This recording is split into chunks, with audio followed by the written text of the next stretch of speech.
我现在在世界上现存最大的八卦城中心，城中真的没有红绿灯。这里就是新疆伊犁的特克斯八卦城，它以我所在的八卦文化广场为原点，向外辐射8条主街道，4层环路。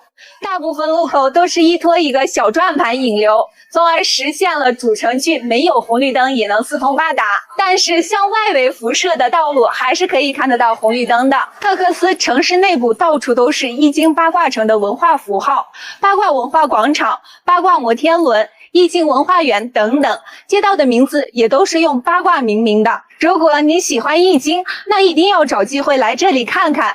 特克斯的魅力还不仅仅是它的文化地域，特克斯还拥有草原之王卡拉峻、原始部落琼库什台、阿克塔斯姑娘峰等一众神级景区。去这些地方，特克斯是最好的落脚点。特克斯城内酒店、民宿选择性很多，夜市也是非常热闹。现在还新开了一个国潮风布业城。另外，围绕着这8条主干道，正在建设不同风格的福院，目前已经建设完成3座，每天都会有不同风格的表演，也是非常有特色的。快安排行程来玩吧！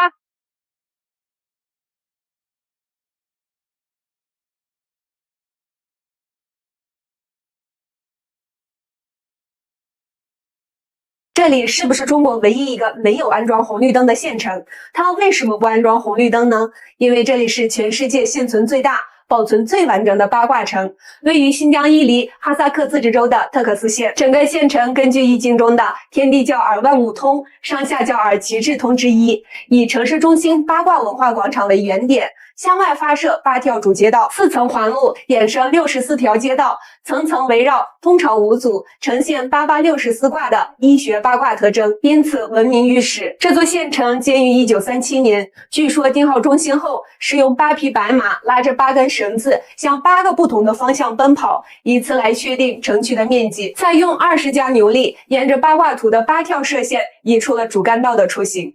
在这里，你可以通过真正意义上的四通八达的道路，无论走哪个方向都能抵达你的目的地。但同样，不熟悉这里的人大概率会在这里迷路。特克斯县人口并不多，所以这里的交通部门在1996年的时候便取消了城市里的红绿灯设施。但随着越来越多的人慕名而来，人流逐渐增大，这座神奇的八卦城到底有没有增加红绿灯呢？有机会来看看吧。全世界离海洋最远的地方，新疆开始产海鲜了。目前新疆利用独特的自然优势，成功培育出了三文鱼、南美白对虾、罗非鱼、石斑鱼、鲍鱼等多种海产品。但咱们要讨论一下，海鲜不是在海里养出来的，到底叫不叫海鲜？要不新疆产的叫新鲜？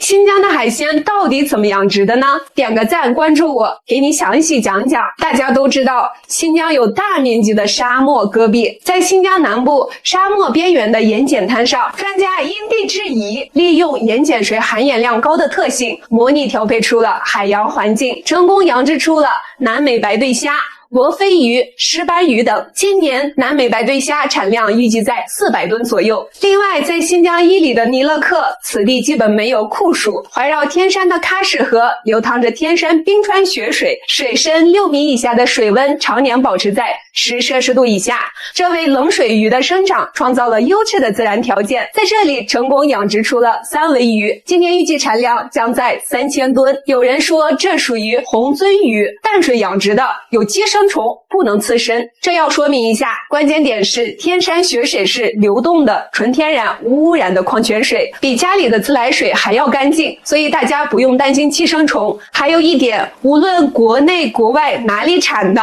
无论海水还是淡水养的，任何鱼现在都不推荐生吃。好啦，听我讲完是不是放心多了？但是太偏远地区可能不包邮哦。一个女人用50多年的时间，在海拔4000多米帕米尔高原的10万多个石头上刻上了中国2个字。她每天至少走20多公里的山路，为的是守护着边界线的安全。她就是护边员布鲁马汉毛勒朵。她创造了无数的中国史，只因她有一颗中国心。1942年6月，布鲁马汉出生于新疆乌恰，是柯尔克孜族。20世纪60年代初，19岁的他就义务巡边，早年间，很多边界线没有界碑，布鲁马汉亲手在无数个石头上刻上中国2个字，沿国界线埋下，充当界碑。他说，坏人看到中国时就知道这里是我们的领土，他们就会害怕。以前很少有女性放牧巡边，但布鲁马汉每日早出晚归，将越界的牛羊赶回来，查看陌生人有无进出边界。东古拉玛山口离布鲁马汉的家有60公里山路，他照顾不了家庭，一路上悬崖、乱石滩、沟壑密布，他的腿脚经常被尖利的岩石划出一道道血口，很多次受困于暴风雪中。护边生涯里，布鲁马汉遭受过无数危险，别人的劝说和家庭的矛盾都没能改变他坚定的内心。这一坚持就是50多个年头，刻了近10万多块中国史。他为这些帕米尔高原上普通的石头赋予了特殊的意义。现在他的5个子女都成为了湖边猿，他常对孩子们说，我因为湖边一辈子才过得这么有意义，英雄该被我们歌颂和铭记。2019年，布鲁马汉被授予了人民楷模的国家荣誉称号。关于大眼睛这首歌曲，我要讲一讲，我作为新疆姑娘应该更有说服力吧。大眼睛这首歌曲是刀郎老师在新疆创作的，它的灵感来源于我们新疆的民间歌曲。在新疆，如果你喜欢一个女生，不敢大声的表白，那你啥也不是，你就注定单身吧。在我们新疆的歌曲里面，像大眼睛这样的歌曲太多了，我随便给你找2首。新疆有一首特别火的歌曲叫《甜蜜爱人》，歌词是这样唱的：果园间的风吹让我想起了你，花园间百灵鸟的叫声向往着你，让我日夜都渴望着爱人，在爱情之火甜蜜的爱人，会越来越旺盛不会熄灭的甜蜜的爱人。还有一首像河流流淌，歌词是这样写的：朝思暮想已有数日，长夜难眠黎明不至，弯眉毛的情人，我要像河流一样在你的花园里流淌。朋友们，新疆的歌曲热情奔放，爱一个人就要直抒胸臆，所以大眼睛这首歌曲根本没有问题，你觉得呢？他是历史上第一个为了打通丝绸之路亲自踏上河西走廊的中原帝王，他也是历史上最具争议的帝王之一。他开创科举，修筑大运河，开疆拓土，击败突厥，远征高句丽。但也有人说他奢侈无度，残暴无比，劳民伤财，最终导致义军四起，王朝覆灭，成为了历史上继秦之后另一个2代而亡的朝代，那就是隋。他就是隋炀帝杨广。对于他，你怎么看呢？公元589年，隋朝结束了中国数百年分裂动荡的局面，实现了再次统一。公元604年，35岁的杨广继位，年号大业，迁都洛阳，并下令修建隋唐大运河，全长2000多公里的浩大工程，只用了4年时间就完成了。这条运河将中国内地重要的水系连接起来，形成了运输网络。扬州随即成为了隋朝的经济中心。向西，隋炀帝也非常重视，他派遣裴矩来到了河西走廊调研市场，并制定了一系列疏通河西走廊、重开丝绸之路的策略。公元609年，隋炀帝决定要亲临河西走廊，御驾亲征吐谷浑，在河西走廊邀请西域诸国首领聚会，这是自古以来的第一次。这算不算是第一届世界博览会呢？在他的促进下，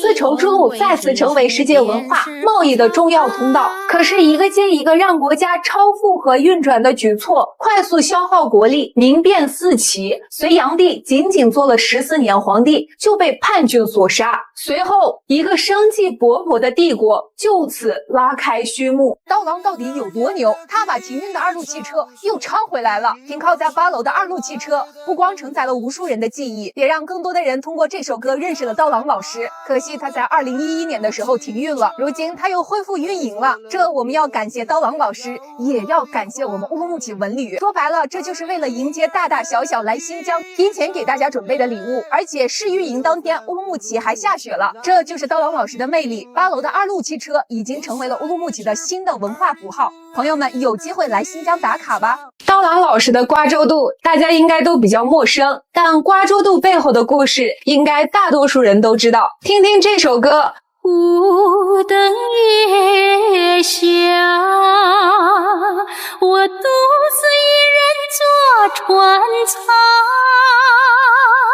旋律熟悉吧？没错，瓜州渡讲的就是杜十娘的故事。杜十娘怒沉百宝箱，随后投河自尽。故事出自明代小说家冯梦龙所著的《警世通言》，杜十娘怒沉百宝箱。杜十娘是明朝京城的花魁，一次偶遇了官二代李甲，两个人情投意合，产生了感情。可是烟花场所，花鲜如流水。李甲本身来京城读书，带的钱花完了，两个人共同商量凑钱为杜十娘赎身。就这样，杜十娘出150两银子，李甲又借了150两银子，凑齐300两，把杜十娘赎了出来。原本说好回李甲老家结婚，可是回家途中，李甲内心忐忑，因为他父亲是当官的，家法很严，他在外读书，功名没取到，还带回一个风尘女子，担心被父亲责罚。爱是不是真的不知道，但怕肯定是真怕。在回家途中偶遇翻眼商人孙富，这孙富垂涎杜十娘美色，就游说李甲说，你这样回家，家人肯定不接受，不如我给你千金，将人带走，你带钱回家也有交代。李甲本来就在纠结，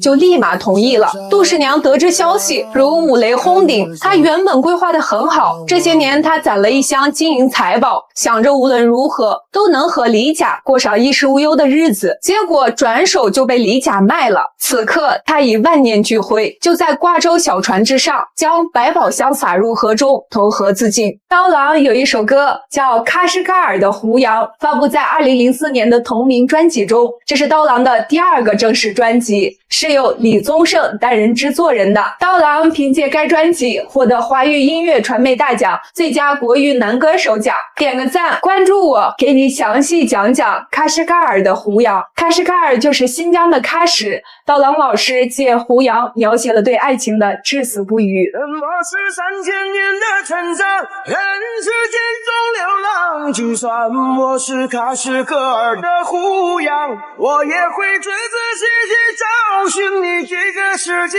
在生命轮回中找到你。见过胡杨的人也许对这首歌有更深的理解。胡杨生长在风沙肆虐的荒漠之中，其生而1000年不死，死而1000年不倒，倒而1000年不朽。从生至朽能经历3000年，3000年岁月早已是沧海桑田的巨变，无尽的轮回，无尽的伤害，无尽的等待。这世间还有什么能胜过胡杨般的爱情吗？我国90%的胡杨林在新疆，全世界最大的胡杨林就是新疆塔里木胡杨林。除此外，新疆还有木雷胡杨林、115胡杨林等等。一年中，胡杨的叶子会由绿变黄，再变红，美轮美奂。不知道红绿灯是不是参照胡杨设计的？马上就要到观赏胡杨的最佳季节了，10月胡杨陆续开始变黄，10月中下旬便是胡杨最美的时间。怎么样？现在做计划还来得及。刀郎老师的《罗刹海市》不是他专辑里最好的歌，我觉得最好听的是那首《花妖》。听《罗刹海市》能让你笑，而听《花妖》能让你哭。听这首歌，它背后凄美的爱情故事，你一定要知道。一对鸳鸯，生生世世的轮回，两个人同在一城，却不在一世。歌中诉说了女孩万般期许、心酸和无尽的绝望。故事讲了宋朝一个穷小伙爱上了一个富家千金，两个人情投意合，暗定终身。结果被女孩父亲发现，极力反对，命人将小伙杀害，鲜血染红了小伙褐色衣衫。小姐贞洁刚烈，随小伙殉情而去。来到地府，他们的故事触动了阎王，许两个人后几世再续前缘。结果轮回道浅，错过了罗盘，两个人的时空交错，女孩投在宋朝的杭州，小伙却投在了隋唐的杭州。下一世，女孩追到隋唐，小伙却生在了夏朝。两个人就像两条平行线，永远没有交点。我在时间的年轮上像一滴眼泪，悲壮但又渺小。你我擦肩而过，你吹着我吹过的风，你是否还能闻出我胭脂的味道？如果将我起誓的眼泪全部累加，那这杭州城早已变成汪洋大海。我的心已经碎如流沙，放在车辙的旁边。如果有一天你奔波在路上，我便能与你相遇，那应该是我与你最近的距离。不能再讲了，再讲我就哭了。大家记住，在杭州谈恋爱要谨慎。我记得没错的话，白娘子和许仙在杭州爱的也挺费劲的。在爱情这个方面，杭州有没有成功案例了？刀郎老师都是千年的道行，你怎么说上《聊斋》了呢？这罗刹海市改编自蒲松龄的同名小说《聊斋志异·罗刹海市》。上一期我们讲到，故事中的马季来到罗刹国的海上交易市场，简称罗刹海市。这里到处都是奇珍异宝，马季争光的兴起，一个少年骑着骏马而来，市上的人们纷纷避让。这少年便是东阳三世子。三世子看马季是一帮之人，便与马季交谈起来，并邀请马季同行，来到海下宫殿面见了龙王。龙王了解到马季颇有文采，便请求马季写一篇海市赋，描写海市的繁荣之景。马季不负所托，随笔写下1000余言的赋作献上。龙王看了拍手称赞，见马季才华横溢，欲将自己的爱女许配给马季。这才聊了一会儿，就谈婚论嫁。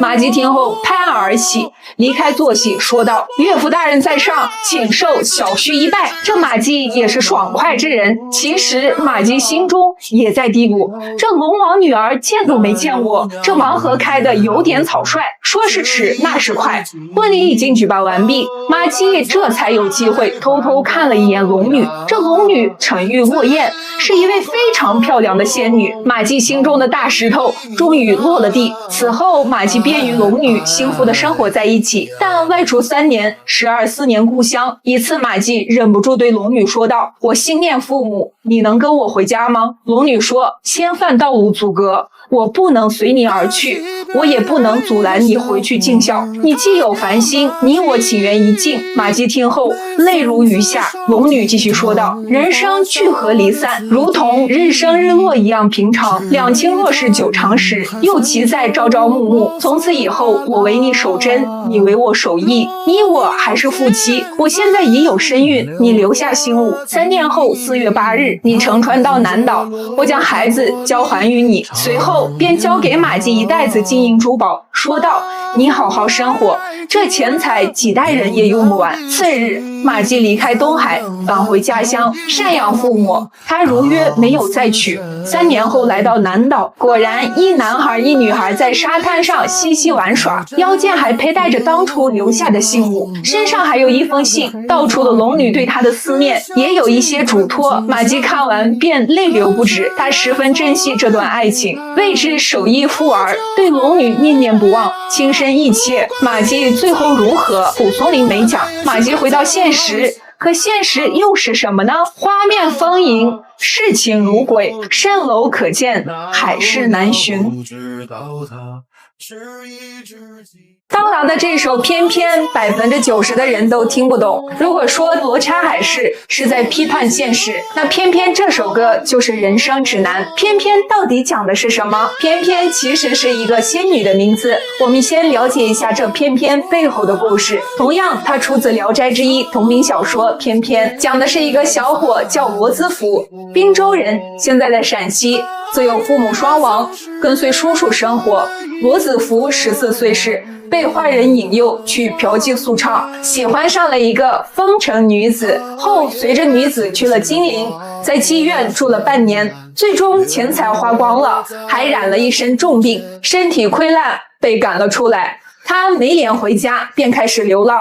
有一天傍晚，他在路上遇到了一个女子，美得像天仙一样。女子主动问了罗子福的情况，还说道：“我是出家人，你可以随我进山，也算有个住处。”罗子福听后欣然前往，没想到在这里，女子用一息清泉治好了罗子福的病。这罗子福大病刚好，反手就是一顿表白，最终和这女子相爱，2个人在一起了。他们生活的衣物、食物都是女子用叶子和云朵变出来的。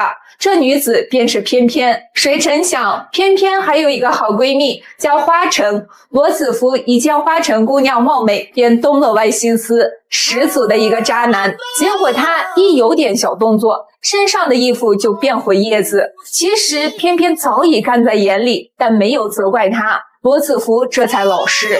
后来罗子福和翩翩生了一个儿子，聪明伶俐，天生富贵相。又过10几年，他们操办了儿子与花城家的姑娘成亲，两家皆大欢喜。这些年里，罗子福时常挂念叔叔，想回乡探望，但偏偏态度坚决，不能随他一起回去。加上儿子小，需要照料，现在儿子也成亲了，他便带着儿子儿媳返回老家。离别的时候自然是依依不舍，回去之后与叔叔一家团圆。后来罗子福想念翩翩，回去探望，只见得黄叶满路，洞口迷失，再也找不到翩翩了。故事就此完结。那刀郎老师的歌曲《翩翩》又有什么样的意义呢？下一期我们接着讲。你觉得刀郎老师最经典的歌是《西海情歌》吗？刀郎老师这首《西海情歌》歌词背后的真实爱情故事，你知道吗？还记得你答应过我，不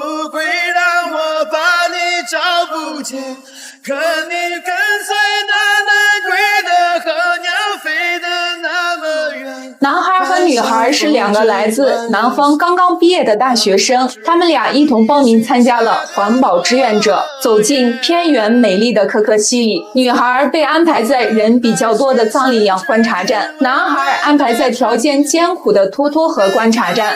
巍峨的雪山下面是茫茫的戈壁，雪山下面的可可西里因高寒缺氧而被称为生命禁区。男孩所在的沱沱河观察站只有一顶干净整洁的帐篷，里面除了床什么都没有。那里最低气温可达到-40摄氏度，但他生怕女孩担心，每次来上交资料和女生见面时只会讲一些有趣的事情。实际上女孩早就从同事口中知道了沱沱河真实的情况，两个人就这样彼此牵挂着，苦苦地守护着。再有最后一次上交资料，就有下一批志愿者接替他们的工作了。可就是这个最后一次，女孩却再也没有等到。一天早上，观察站突然来了3辆小车和许多领导，女孩还是第一次看到这么多人，而领导们都齐齐地围在她的身旁。女孩愣愣地望着这些不熟的人，似乎明白了什么。男孩还是在工作中意外牺牲了。当听到这个消息，女孩瞬间大脑空白，再听不到其他声音，晕了过去。男孩是可可西里牺牲的第一个志愿者。刀郎听到两个人凄美的爱情故事，被深深的打动，于是创造了这首悲凉的西海情歌。你知道吗？刀郎和云朵的这首《爱是你我》其实不是一首爱情歌曲，而是为了英年海啸赈灾公益演出写的歌曲。爱是你我用心交织的生活。后小沈阳和沈纯阳翻唱，火遍全网。这2天在涿州支援，看那么多志愿者忙碌的身影，能真切地感受到很多人的大爱是无私的。爱是你我在患难之中不变的承诺，爱是你的手将我的伤痛抚摸。歌曲中这种大爱就在我们的身边，它可能来自一个瘦弱的小姑娘，可能来自一个满身大汗的货车司机。很多人驱车几百上千公里运送物资，卸完货物生怕堵车就立马离开，甚至连性命都不留。很多人全身湿透，一件接一件的在卸货，甚至一天连一口热饭都吃不上。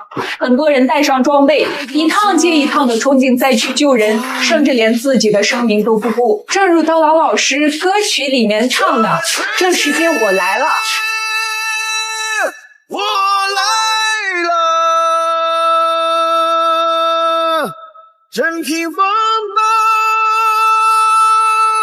漩涡。这是你爱的承诺，让我看到了阳光闪烁，爱拥抱着我，我能感觉到它的抚摸，就算生活给我一寸的苦痛折磨，我还是觉得幸福更多。静听应该才是刀郎老师《山歌聊斋》里最悲惨的歌曲。花妖的故事还充满了玄幻色彩，而静听就是人间真实的悲欢离合。静听其实是一种古老的占卜方式，在除夕之夜抱着镜子去偷听路人的无意之言，并根据听到的第一句话来预测事情吉凶祸福。唐代诗人王建在《静听词》中就写道：重重摩挲驾驶近，夫须远行凭静听。刀郎老师的这首《静听》讲述的故事简单却又非常悲惨。女子的丈夫外出参战18年未归，她盼望着夫妻团聚，在除夕夜打算用静听的方式来了解丈夫吉凶。可山中的寒风吹来，树叶沙沙作响，周边没有人的踪迹。她悲伤过度，幻听到了丈夫在异乡的哀嚎。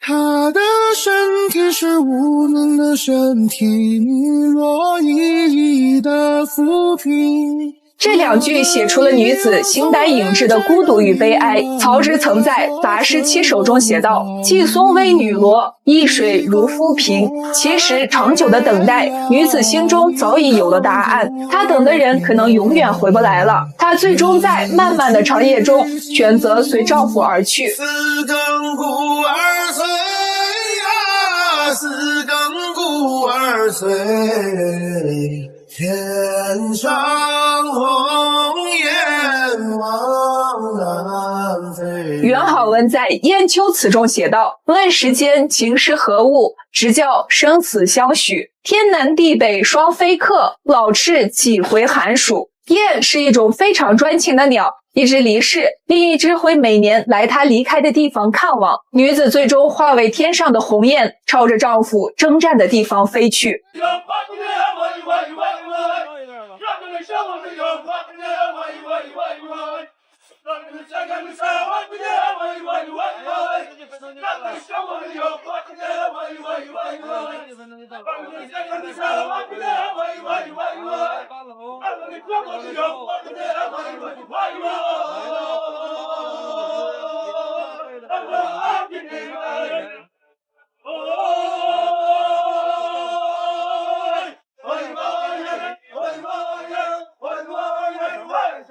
用你那火火的嘴唇，让我在午夜里无尽的销魂。这首歌还记得吗？够直接吧？刀郎老师的《情人》这首歌到底是在什么情况下创作出来的？您肯定想不到，歌曲的歌词里面又是嘴唇又是销魂的，很直接的表达了对情人的爱意。但我要说，这首歌是刀郎在新疆吐鲁番摘葡萄的时候创作的，您信吗？实际上，这是刀郎老师有一次来吐鲁番，看到当地很有民族特色的一个舞蹈，叫纳兹库姆。这个舞蹈是大家在劳动之余采摘葡萄的时候即兴唱跳的一个舞蹈。因为葡萄树很矮，大家都是半蹲着跳的，因此动作会夸张诙谐。舞蹈中，男孩围绕着女孩旋转，就像很直接的在表达自己的爱意。这个舞蹈还有一个传说，相传纳兹是吐鲁番一个王爷的女儿，库姆是她出嫁的日子。在纳兹公主出嫁的那天，大家鼓乐喧天，人们载歌载舞，为了纪念公主获得真爱。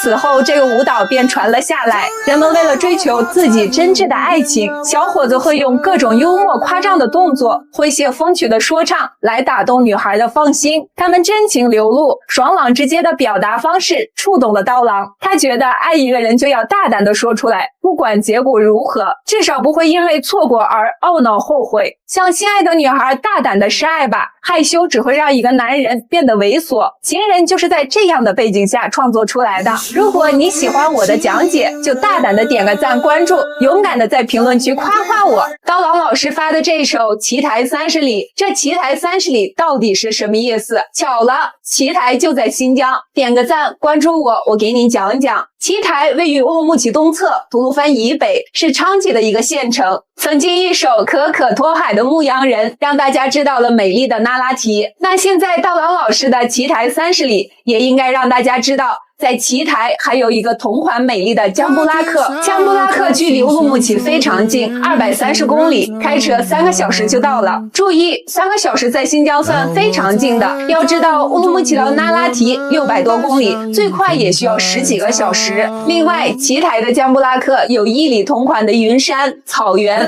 空中牧场，景色丝毫不逊色。它还有独特的金色麦田，这里被誉为中国最美的麦田。最近很火的电影《封神》第一部就是在这里实景拍摄。激发归乡，身骑雪龙驹，直奔西岐，真实的景，真实的马，真实的骑，上演了一幕少年帝王出长城。刀郎老师的奇台30里其实是奇台的一个地名，叫30户，讲述了一个朴素的老人离去，大家对他怀念之情。曾经刀郎老师去奇台采风，每次老人家都热情给他开门。机缘巧合之下，刀郎老师就创造了这首奇台30里。这个地方大家就不用花心思找了，这就是一个普通的农场。不过刚才我讲到的江布拉克倒是一个值得一来的地方，不光美丽，性价比还高。现在这一季节来新疆，走北疆环线，乌鲁木齐去魔鬼城、喀纳斯、禾木、可可托海，然后返回奇台的江布拉克，再去天池，最后返回乌鲁木齐。来新疆玩吧，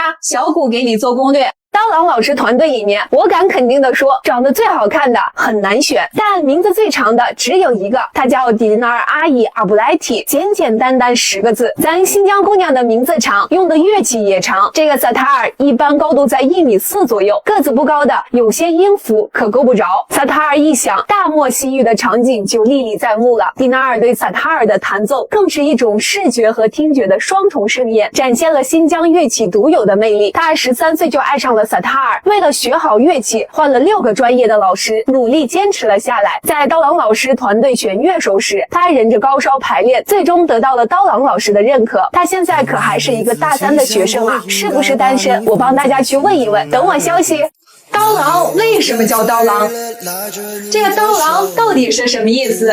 在新疆叶尔羌河流域，从麦盖提到阿瓦提生活着一群刀郎人，他们是维吾尔族的一个分支，他们生活的地方叫刀郎部落，他们的舞蹈叫刀郎舞，他们的歌曲叫刀郎舞卡姆。刀郎人的歌声粗犷舒缓，高亢有力。刀郎这个词是集中或聚集的意思。刀郎人勇敢彪悍，勤劳朴实，随性热情。歌手刀郎本名罗林，是四川人。1993年，他遇到了新疆歌手朱美，两个人很快相爱。罗林便来到了新疆生活，在这里他深受刀郎文化的触动，慢慢的便将新疆民歌与流行歌曲进行融合，开创了他独特的曲风。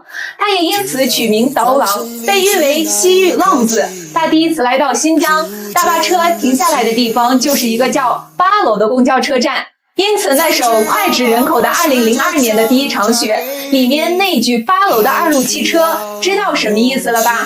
凭借这个专辑，刀郎一夜火遍全国，创造了至今无人超越的奇迹。这个专辑在没有任何宣传的情况下，卖出了270万，盗版销量直接破1000万。什么概念呢？那年巅峰时期的周杰伦都没有超过100万。随后刀郎乘胜追击，推出《冲动的惩罚》、《情人》、《披着羊皮的狼》、爱是你我等等深受大家喜欢的歌曲，但在他最巅峰的时刻，他却选择了将自己封闭起来，拒绝一些演出活动。他自己讲到，这不是我想要的。在沉默几年之后，娱乐圈里突如其来的恶意来得那么意外，刀郎甚至都不知道自己做错了什么。随后他便很少出现在大家的视野中，但他的声音却成了无数人的回忆。有多少人是听着他的歌长大的？评论区说说吧，你最喜欢刀郎的哪首歌呢？有人问我，你为什么那么喜欢刀郎？还有个别人说这叫刀吹。我告诉大家原因。第一，因为刀郎老师是新疆女婿，写了很多新疆歌曲，为宣传新疆做了很大贡献。另外还有一个更关键的原因，4个字，先生大义。刀郎老师的公司发了一个声明，合肥演唱会是14、15日举行，但是在举办的前一天13号是南京大屠杀死难者国家公祭日，刀郎公司呼吁大家穿着得体，保持静默，不要进行娱乐性直播，不要进行影响庄重肃穆气氛的言论和行为，还有不要在各地城市的文旅相关媒体账号进行攀比。刀郎先生南京演唱会特意唱了《修红旗》，在厦门特意唱了《对面阿姐》。作为明星，作为公众人物，他的一言一行给大家带来的影响是不言而喻的。他给我们传递的爱国情怀，在影响着每一个热爱刀郎的人。这就是刀郎，这就是先生的大义。曾经刀郎老师的盗版专辑销量是远远高于他正版专辑销量的，而现在刀郎老师又把他的歌曲免费发布在抖音上，他这样的做法是不是有很多人像我一样感觉欠了他一张正版专辑？今天刀郎老师的正版专辑我买了，山歌聊斋正版 CD， 我还买了黑胶唱片版本，里面包含了11首新发的歌曲。目前刀郎老师在抖音里已经唱了新专辑中的5首，大家猜一猜下一首会是什么呢？这 CD 专辑我是买了，可是 CD 机我可没有。不过我买了这个专辑更多的意义在于一份情怀，想留个纪念，做个珍藏，想听歌在抖音里面就可以了。如果你也想收藏一张，我已经把购买链接在评论区置顶了，点进去看看吧。1972年尼克松访华，送给我国一只耳朵，周总理看到却瞬间变了脸色。1972年2月，尼克松访华之旅成了全世界瞩目的焦点。他在中国总共待了1个星期，走遍了诸多的城市。在他即将离开中国时，周总理特意在上海为尼克松举办了一次欢送晚宴。晚宴上，尼克松突然当中拿出了一张照片，送给了周总理。照片上是某地的地形图，中间的地形看起来很像是巨大的一只耳朵，因此被誉为地球之耳。尼克松说道，这是今年我们的卫星拍摄的照片，这里是你们国家新疆地区的罗布泊，它已经完全干涸了。尼克松这话一出，震惊了众人。罗布泊曾经是我国第2大内陆湖，1959年的时候还曾测出大面积的湖水，这才过了多少年就彻底干涸了。另外，中国领土的情况凭什么要一位美国客人来告诉我们呢？大家不由得意识到对罗布泊的探索必须要加快了。那么为什么要去探索罗布泊？我国是人口大国，中国要用只占世界 7% 的耕地养活世界 22% 的人口，因此提高单产是我国农业的根本出路，而科学种田、科学用肥变成了关键。人常言蛋长枝叶，甲长根，开花结果用磷喷，但是在当时我国的钾资源十分匮乏，要依靠大量进口。除了在柴达木盆地察尔汗发现了超大型钾盐矿床外，其他地方没有任何突破性的进展。但理论上讲，12万平方公里的柴达木盆地和56万平方公里的塔里木盆地，从地质资源来讲应该是相似的，因此塔里木盆地也应该有钾资源才对。但这个地球之耳同时也是一片死亡之海，这里无水无路无生命，有的只是一望无尽的荒漠，在这里勘探又谈何容易。平时你看到的古力娜扎、迪丽热巴都不是他们的全名，那他们的全名是什么呢？迪丽热巴的全名是迪丽热巴·迪丽穆拉提，意思就是心爱的美人。古力娜扎的全名是古力娜扎尔·百合提亚尔，意思就是花儿一样的美貌。哈尼科兹的全名是哈尼科兹·伍曼尔，是小公主的意思。尼格买提的全名是尼格买提·热合曼，意思就是一顿美食。我们的名字都有很美好的寓意，这也正是为什么你看到的那么多维吾尔族姑娘的名字里面都有古丽。古丽翻译过来就是花儿的意思，象征着美丽、漂亮、受人欢迎。但直接叫古丽也是不对的，因为一般古丽不会单独用，前后都会加一些其他的字，如果太长记不住。其实有一个很简单的方法，就是见到新疆人你都可以叫嗨阿达西。如果你也喜欢新疆，记得关注我哟。迪丽热巴在新疆根本不算美女，大家是不是都听过在新疆3步一个古力娜扎，5步一个迪丽热巴？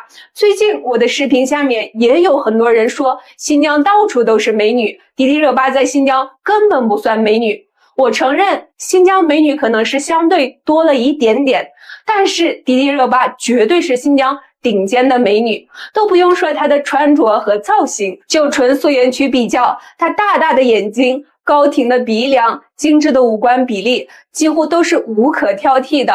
我虽然也有，但还是有很大差距的。另外，他的身材也是无敌，而且一直保持得非常好，不光是天生丽质，后天还很努力。最重要的，他的性格和人品都非常好，出席各种活动，一些小细节都能体现得出来。热巴一出道，我就是他忠实的粉丝，谁说她不美，就是说我不美，我都会拿小本子记上。记住哦，新疆很美，人美，景也美，不是都美，但大多都美。在新疆居然有一个从东北迁移过来的民族，这一民族能征善战，又懂得农业，但200多年前，他们却携家带口，千里迢迢从广袤的东北迁移到新疆伊犁地区，这到底是为什么呢？原来乾隆年间，新疆发生了准噶尔贵族的叛乱，叛乱镇压下去以后，当时那个地方没有人戍边，所以乾隆皇帝下令找一个既能征战又懂得农耕文化的民族西迁，最后就选择了锡伯族。1018名官兵加上家属，有3000多人告别了自己的故乡，步行走了1年3个月到达新疆，所以新疆才有一个锡伯族自治县。他们为守卫新疆付出了巨大的牺牲，也做出了巨大的贡献。锡伯族西迁的这一波人是为了国家的利益、民族的利益，放弃了自己很多东西，所以这个民族在中华56个民族中是非常了不起的一个民族，是值得大家铭记在心的一个民族。锡伯族现在最重要的节日就是西迁节，这一节日对他们来说应该是比春节和其他节日都更为重要。西迁节也在2006年的时候被国务院批准，成为我国第一批的非物质文化的遗产。锡伯族是一个能歌善舞的民族，这里还走出了一个漂亮的女明星，她经常为家乡做宣传。你知道她是谁吗？相信这绝对是你的童年记忆。亲爱的，这动画片你看过吧？聪明善良的阿凡提和八一老爷斗智斗勇的故事。现在全国各地能见得到很多八一老爷的餐厅，在新疆喀什还有一个八一老爷的家。这八一老爷到底是谁？其实八一在维语里意为富有、有钱的意思。八一老爷是形容在当地有钱有势的人，不是指具体的某人，而是一类人。类似于汉语里的富豪，有时候也可以表达尊敬的意思。在众多的八一老爷中，有像动画片里面那样贪财吝啬的，但相信更多的八一老爷应该是睿智、善良、乐善好施的。快想一想，你身边有没有八一老爷呢？来评论区艾特他。如果你也喜欢新疆，记得关注我哟。为什么是西安？因为这里就是丝绸之路的起点，曾经西汉的首都长安。这里是中华文明和中华民族重要的发祥地之一。2000多年前，20几岁的张骞离开长安，一路西行，谁也不知道这一别便是11个春秋。这一行将中国文化和中亚文化第一次连接在一起。丝绸之路经甘肃、新疆到中亚、西亚，并连接地中海各国，途经兰州、张掖、酒泉、敦煌，在古楼兰分2条路线，北线经库车、阿克苏，南线经若强、古精绝等，在喀什汇合，通往中亚地区。经过时代变迁，丝绸之路的贸易在大唐到达繁荣鼎盛时期，开辟出多条支线，直接连通古罗马。通过丝绸之路，东西方相互传入和遗址的东西有很多，易学、舞蹈、武术和一些著名的动植物、饰品、用品、器具等等。到元代，丝绸之路的交易目的发生了明显变化，大多数是文化交流为使命，而不再是以商贸为主。从侧面反映了丝绸之路的衰落。清代初期，随着一些政策的实施，丝绸之路贸易全面走向衰落。而今天，丝绸之路曾经的繁盛正被我们续写。2013年，我国提出建设新丝绸之路经济带和21世纪海上丝绸之路的合作倡议，共同打造政治互信、经济融合、文化包容的利益共同体、命运共同体和责任共同体。这就是我们在说的“一带一路”。如果你也喜欢新疆，记得关注我哟。古代的西域与36国同时期有一个超级大国，那就是乌孙。西汉时期，乌孙的人口达63万，没听错，西域地区人口最多的国家就63万人，放现在还没一些县城的人多呢。但要注意，那可是在汉朝。汉武帝时期，全国人口也就3000万，按照现在我国人口14亿比例来算，乌孙人口现在也有2000多万，也不算少。乌孙在汉朝灭匈奴的过程中，起到了非常关键的作用。乌孙人最早是居住在河西走廊一带，是肉支人西迁，占据了他们领土，还杀了乌孙的王。乌孙被迫投靠了北部匈奴，后来肉支被匈奴攻打，向西来到了伊犁河谷。此时的乌孙人看着仇人分外眼红，就联合匈奴攻打了肉支。肉支被迫再度迁徙，而乌孙人在伊犁河谷重建了乌孙国。慢慢的，乌孙越发强大，成了那时期仅次于汉朝和匈奴的强国。公元前119年，张骞2次出使西域，来到乌孙，希望乌孙能回到河西走廊，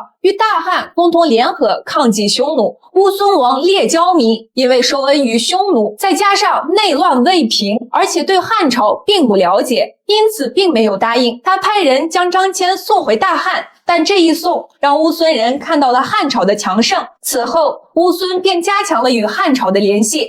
匈奴得知此事，对乌孙十分不满，计划攻打乌孙，而乌孙选择依靠大汉，提出和亲。汉武帝当然非常愿意，在公元前105年派出刘惜君公主与乌孙和亲，她是历史上第一位被载入史册的和亲公主。到乌孙成了列交弥的右夫人，按推断，刘惜君公主那时候也就16、17岁，而乌孙王列交弥已经年仅70岁了。他到底有着怎样的命运？关注我，看下一集。新疆人的名字到底有多长？平均都在5、6个字以上。我的名字就是7个字，叫古兹诺尔买买提。你可以叫我新疆小古，也可以叫我古兹诺尔，但不能叫我买买提，因为买买提是我爸爸的名字，所以我的全名组成就是自己的名字加上爸爸的名字。我在天津上大学的时候，军训教官点名喊买买提，买买提，我就在想，班级有老乡，左右看看，我以为买买提没来呢。教官以为我没来呢。新疆人的名字翻译过来都有一个美好的寓意，我的名字古兹诺尔翻译过来就是美丽的光的意思。希望我能像一束美丽的光，给你带来温暖，照亮前方的路。关注我，你的新疆好朋友。跑了1000多公里，赛里木湖的景色也就这样啊，你们自己看。In another lifetime, I will never change my mind. I will do it again, ooh, 1,000 times. 我居然是个10国混血美女。我今天才知道，我居然真的是混血。我回家立马问我爸妈怎么回事，结果他们也不知道我混血的事儿。我这不是前几天做了一个基因检测吗？结果报告显示，我除了维吾尔族血统占比33%之外，居然还有其他10个民族的血统，其中有蒙古通古斯血统20%，北方汉族10%，甚至还有东欧、南欧、北欧、巴基斯坦、布里亚特、雅库特、印度等等血统。我咨询了一下做这个检测的专家，他们告诉我，原来这些血统可以追溯到几千上万年，是祖先漫长的迁移过程中形成的。我看我新疆闺蜜的报告也和我的一样，有印度、英国、巴基斯坦、东欧啥的。这就非常好的解释了新疆为什么帅哥美女多，为什么大眼睛高鼻梁的人那么常见，这些全是基因决定的。我的报告还显示了我喝酒一头晕，这个我没喝过，我还真不知道。说我的基因让我乐于助人，这个说的还是挺对的，我真的是一个热心肠。说我减肥要靠努力，这确实是，我现在的身材可真的是靠我每天坚持健身换来的。总体来说，这个检测还是比较好玩有趣的。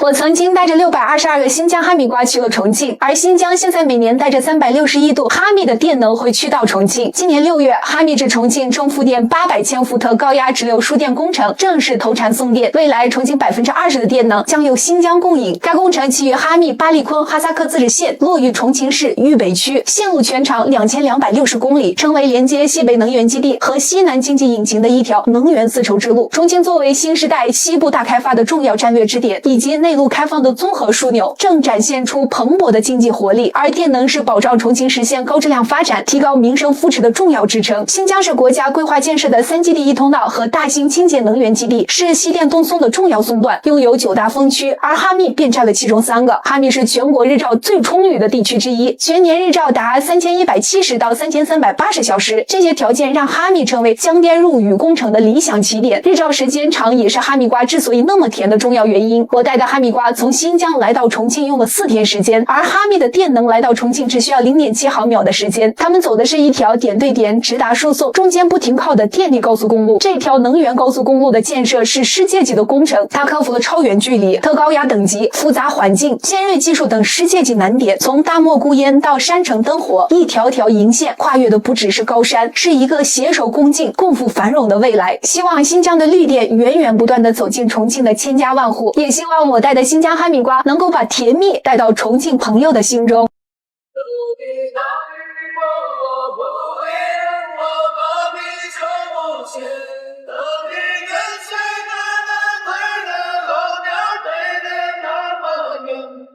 像风筝那线，拉不住，必须向你落叶。在烽火连带雪山之巅，风和的春天，等待高原冰雪融化之后归来的孤雁，爱晒风筝下去，美不到我们的手间。有人问我，你一个新疆姑娘怎么老解读刀郎的作品呢？今天我就讲讲刀郎和新疆有哪些不解之缘。此缘有3。第一，刀郎老师是新疆女婿，他的妻子周梅就是咱们新疆姐姐。他们1993年相识，随后相恋结婚。后来刀郎老师也来到了新疆，也就是在那几年我出生了。备注：我出生跟他们没有关系，这是2件事。第二，刀郎老师来到新疆后深受新疆民歌吸引，他结合流行音乐，开创了他独特的曲风。刀郎这个名字就是受到了新疆刀郎部落的启发，刀郎部落是维吾尔族的分支。刀郎还曾任新疆阿瓦提的形象大使。第三，刀郎老师很多家喻户晓的歌曲都是描绘了美丽的新疆。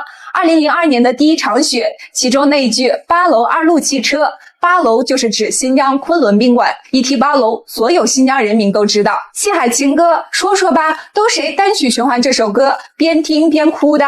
阿瓦尔古里，这是刀郎老师给伊犁电视台写的台歌。那首驼铃，一句送战友，踏征程，又让多少钢铁之躯流泪呢？还有喀什噶尔的胡杨，手心里的温柔，最美还是我们新疆。吐鲁番的葡萄熟了，怀念战友。去伊犁的路上，新疆好，北方的天空下，身披彩衣的姑娘，高原的回忆，奇台30里。他的歌曲写遍了大美新疆，而我的使命正是宣传大美新疆。您说我喜爱它，没错吧？小白杨这首歌你肯定听过，但您知道吗？这个小白杨哨所真的存在，原名叫塔斯提哨所，位于新疆塔城，与哈萨克斯坦只隔着一道铁丝网。塔斯提在哈萨克语中是石头的意思，说这里只有石头没有树。塔斯提哨所建于1962年，那一年代这里的条件很艰苦，环境恶劣，生着没水没电，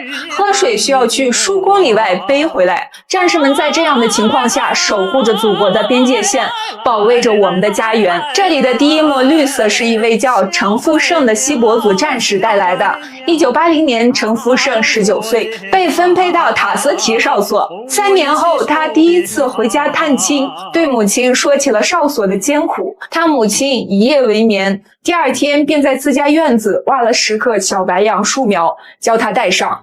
战士们每天就用洗脸刷牙省下来的水浇灌这些小白杨。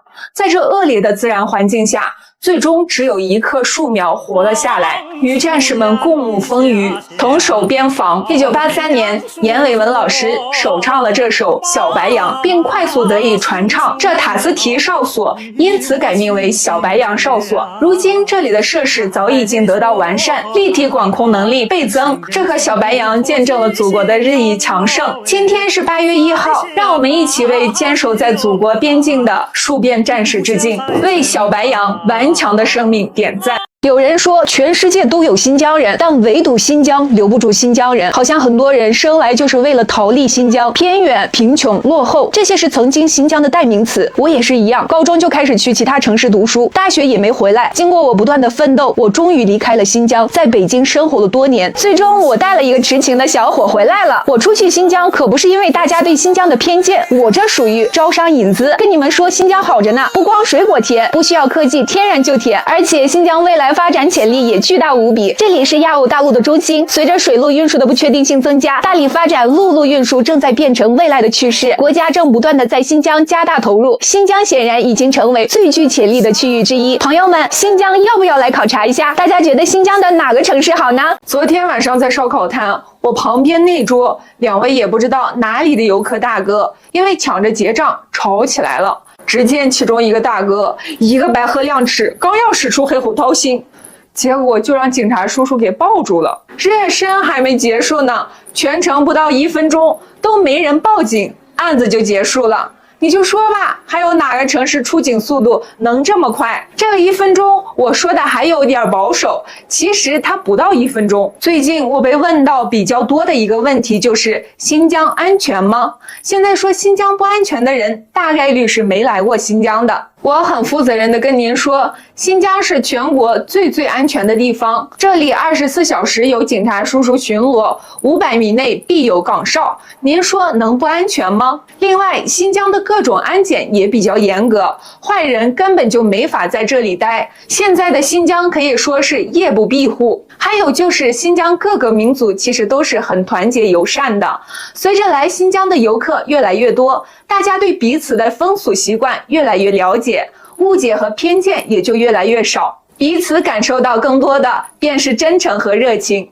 作为一个维吾尔姑娘，我非常希望更多的人能来到新疆，感受一下各民族不同的民俗风情，看看巍峨的雪山、辽阔的草原、浩瀚的沙漠、碧蓝的湖泊，尝尝新疆的美食，再看看新疆的美女。